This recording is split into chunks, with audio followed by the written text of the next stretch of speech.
জীবনে ছাত্র জীবনে চারটি বছর মসজিদে ইমামতি করেছি, টিউশনি করেছি, করে বাবার সংসারে কন্ট্রিবিউশন করেছি। কারণ এক সময় বাবার অনেক ব্যবসা বাণিজ্য ছিল, অনেক বড় ধরনের দুর্ঘটনা হয়ে বিরাট লস টস খেয়ে ফেলেছেন। আমি তখন নিজে চাকরি করে, একটা নয় একাধিক চাকরি করে বাবার সংসারে আমি অংশগ্রহণ করেছি, টাকা পয়সা দিয়েছি। এবং আমার স্পষ্ট মনে আছে 4 বছর আমি একটা মসজিদে ইমামতির চাকরি পেয়েছি, 600 টাকা বেতন দেয়া হতো। যশোরের যুব প্রশিক্ষণ কেন্দ্র সরকারি একটা অফিস, সেই অফিসের মসজিদে আমি ইমামতি করতাম। যুব প্রশিক্ষণ কেন্দ্রের মসজিদে প্রতি মাসে 600 টাকা করে বেতন পেতাম। 4 বছরের মধ্যে এই 600 টাকা থেকে কোনোদিন 6 টাকা নিজের খরচের জন্য কেটে রাখি নাই। নিজে কষ্ট করে চলতাম, অন্য কোনো ভাবে ম্যানেজ করতাম বা বাবার কাছে লাগলে পরে চেয়ে নিতাম, কিন্তু বেতনের পুরো টাকাটা বাবাকে তুলে দিতাম, জাস্ট আমার পক্ষ থেকে বাবাকে হেল্প করার জন্য। আবার একই সঙ্গে মক্তব পড়াতাম, ইমামতি করতাম, 3-4 কিলোমিটার দূরে সাইকেল চালিয়ে ক্লাস করতাম। এবং এইভাবে পড়াশোনা করে ক্লাসে সব সময় ফার্স্ট থেকেছি। এইভাবে পড়াশোনা করে 10 stand, second stand, third stand, তিনটা স্ট্যান্ড করেছি। এইভাবে কয়েক মাইল সাইকেল চালিয়ে, পরীক্ষা দিয়ে, পড়ালেখা করে, চাকরি করে সংসারকেও সহযোগিতা করেছি, নিজেও স্বাবলম্বী হয়েছি। আবার পরীক্ষা দিয়ে আলহামদুলিল্লাহ প্রতিটি পরীক্ষায় ফার্স্ট হয়েছি। এবং বোর্ড পরীক্ষায় সারা দেশের মেধা তালিকায় কখনো দশম, কখনো তৃতীয়, কখনো দ্বিতীয় স্ট্যান্ড করেছি আলহামদুলিল্লাহ। এই কথা আপনাদেরকে গল্প কেন শুনলাম? কারণ যুবকরা বাপ মা বিয়ে দেয় না, হুট করে একটা কাগজ ধরায় দেন আমারে, কেন আপনি কাজ শুরু করে দেন, টিউশন শুরু করে দেন, ইনকাম করা শুরু করে দেন। অনেক যুবক বলে যে ভাই, মেয়ের বাবারা পয়সাওয়ালা ছাড়া বিয়ে দিতে চায় না, নিজের বাবা বিয়ে দিতে চায় না। আমি বলি যে আপনি উপার্জন শুরু করেন, টাকা যখন কামাই করবেন দেখবেন সব সুর নরম হয়ে আসছে, বাপের সুরও নরম হয়ে আসছে, মায়ের সুরও দেখবেন নরম হয়ে আসছে। হ্যাঁ, যে মেয়ের বাপ দিতে চায় না সেই মেয়ের বাপও দেখবেন এখন সিরিয়াল ধরছে। এই জন্য উপার্জন শুরু করে দেন, ঠিক আছে না ইনশাআল্লাহ?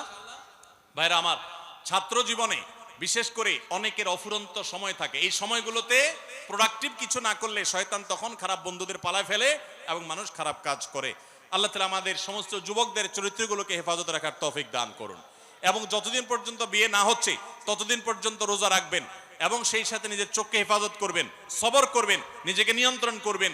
বাপকে যদি বুঝাইতে না পারেন, এলাকার ইমাম সাহেবকে একটু চা দোকানে নিয়ে ভালো করে চা বিস্কুট খাওয়াবেন, চাইনিজে নিয়ে যাবেন, বাদাম বুট খাওয়াবেন, একটু হাদিয়া তোফা দিবেন, দিয়া বলবেন হুজুর আমার আব্বাকে একটু কলে কৌশলে একটু বুঝান। হুজুর কথা প্রসঙ্গে উঠাবে, চাচা যে ছেলে বিয়ে দেওয়ার চিন্তা ভাবনা করছেন কিনা, এবং বুঝাবে, আল্লাহর ভয় দিবে।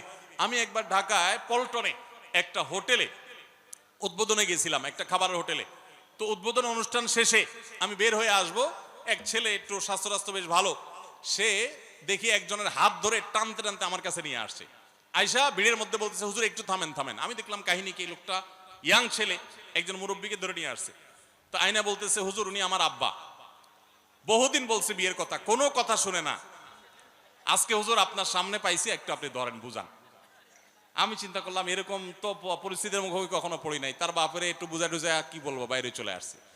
তো এরকম তাৎক্ষণিক বুঝ দিয়ে হবে না, ইমাম সাহেবদের সাথে বাইল করেন, ইমাম সাহেবরা আস্তে আস্তে বুঝাবে তাদেরকে, আর নিজে উপার্জন শুরু করে দেন। এবং মুরব্বীদেরকে সিরিয়াসলি বলছি, নবী সাল্লাল্লাহু আলাইহি সাল্লাম বলেছেন তোমাদের সন্তানরা যখন বিয়ের উপযুক্ত হয় তাদেরকে বিয়ে দিতে উপযুক্ত পাত্র বা পাত্রী পেয়ে গেলে আর এক মুহূর্ত বিলম্ব করবে না। যদি দেরি করো তাহলে জেনা, ব্যভিচার এবং চরিত্রহীনতা বাড়বে, এগুলোর দায় কিন্তু বাবা মাকে বহন করতে হবে। বাবাজিরা, আপনারা যে বয়সে বিয়ে করেছেন সে বয়সে তখনকার যুগে ফেসবুক, ইউটিউব ছিল না, টাচ ফোন, মোবাইল ছিল না, স্মার্টফোন ছিল না। তখন চরিত্র রক্ষা করা অনেক সহজ ছিল। আপনার ছেলে যেই সমাজে বাস করে বাবা, এই সমাজের চতুর্দিকে আগুনের আঁচ তাকে ঘিরে আছে। এই অবস্থায় চরিত্র হেফাজত করা এই ছেলের জন্য অনেক কঠিন। ছেলে বিয়ে করতে চাচ্ছে মানে হলো সে চরিত্রকে হেফাজত করতে চাচ্ছে। সে দুশ্চরিত্রবান হলে তো 2 নম্বর পথে সে নিজের যৌন আকাঙ্ক্ষাকে মিটাতে পারতো। সে তো সৎ থাকতে চাচ্ছে, অতএব নিজের সন্তানের এই সৎ ইচ্ছাকে সাধ্য অনুযায়ী পূরণ করার চেষ্টা করেন। আর সেই সাথে যে যুবক এই কাগজ লিখে পাঠিয়েছেন, আমরা তাকেও বলতে চাই, শুধুমাত্র আমাকে কাগজ ধরায় না দিয়া নিজে একটু আয় রোজগার শুরু করে দেন। বাপের হোটেলে খাবেন আর আমাকে দিয়ে বাপকে বুঝাইয়া আরেকটা বউ আনায়া তারেও বাপের ঘাড়ে চাপাই দিবেন খাওয়ানোর জন্য, এটা তো উচিত কথা হয় না ভাই। আপনি নিজে টিউশনি শুরু করে দেন, কাজ শুরু করে দেন। এই জন্য বাবা মাদেরকে আল্লাহ তাআলা বুঝার তৌফিক দান করুন।